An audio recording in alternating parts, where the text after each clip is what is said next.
কেন বেঁচে ফিরলো এই পাশবিক প্রশ্নের জবাব দিলেন এবার অভিনেত্রী অনিন্দিতা। আপনাদের সবাইকে স্বাগত সিনে গসিপে।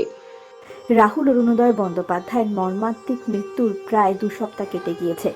তদন্তের জল গড়িয়েছে উড়িষ্যার থানা পর্যন্ত। সাধারণ মানুষের কৌতূহলের শেষ নেই। সেই দিন অভিনেতা রাহুলের সঙ্গে জলে পড়ে গিয়েছিলেন তার সহ অভিনেত্রী শ্বেতা মিশ্র।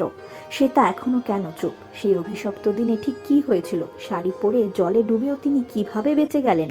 এই জাতীয় প্রশ্নের মুখে পড়েছেন অভিনেত্রীকে নেটপাড়ার বাসিন্দারা বারবার বিভিন্ন প্রশ্নের কাঠগড়ায় দাঁড় করিয়েছেন। এবার তার পাশে দাঁড়ালেন অভিনেত্রী অনিন্দিতা রায়চৌধুরী। অনিন্দিতা সামাজিক মাধ্যমে পোস্ট করেছেন। তিনি লিখেছেন, ভেরি ভেরি ইম্পর্টেন্ট। কে কতটা জানতে চায় আমি জানি না, কে ঠিক কি জানতে চায় আমি জানি না। আমি আমার মতো করে কিছু জানাতে চাই।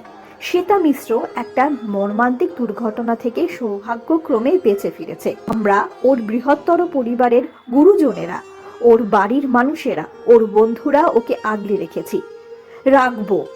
ওই দিনের ব্যাপারে যা যা বলার ও বলবে, যাদের বলার তাদের বলবে, আইনের কাছে বলবেই, কারণ সে তার শিরদাঁড়াটা খুব সোজা আর খুব শক্ত।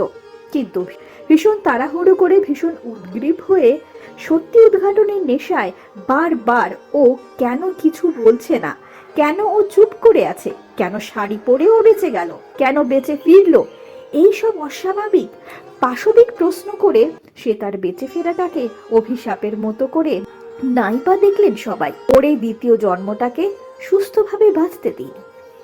অনিন্দিতার এই পোস্টের নিচে টলিপাড়ার অনেক শিল্পীরা সহমত পেশ করেছেন। বেশিরভাগ জনই লিখেছেন শ্বেতা নেটপাড়ার বাসিন্দাদের কাছে জবাবদাহি করতে বাধ্য নন। আবার অনেকে লিখেছেন তারা অপেক্ষায় রয়েছেন সেই দিনের। আমরা হলাম সিনে গসিপ। জুড়ে থাকুন আমাদের সঙ্গে, সাবস্ক্রাইব করুন আমাদের এই ইউটিউব চ্যানেলটি।